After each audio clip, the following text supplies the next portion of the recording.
যে কোনো ধরনের খারাপ আইন কোনটার আপনার মানে সংস্কার করা প্রয়োজন, কোনটা বাতিল করা প্রয়োজন, সেটা আমরা সুচিন্তিতভাবে পদক্ষেপ নেওয়ার চেষ্টা করব।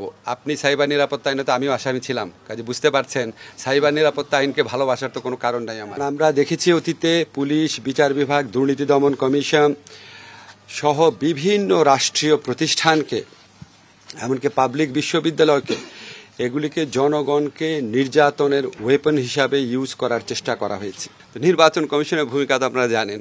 তো এখানে যদি আপনার ওভারহলিং না করা হয়, তাহলে ভবিষ্যতে যে সরকার আসবে তারা তো এই প্রতিষ্ঠানগুলোকে আবার সেভাবে ব্যবহার করবে। আমাদের অতীতের অভিজ্ঞতা সুখকর না। রাজনৈতিক দলগুলোর প্রত্যাশা থাকবে যে যত তাড়াতাড়ি সম্ভব নির্বাচন, আবার এই দেশের সাধারণ মানুষের যে সংস্কার আকাঙ্ক্ষা, সেখান থেকে প্রত্যাশা থাকবে এই সরকার যেন জরুরি কিছু সংস্কার করে যায়।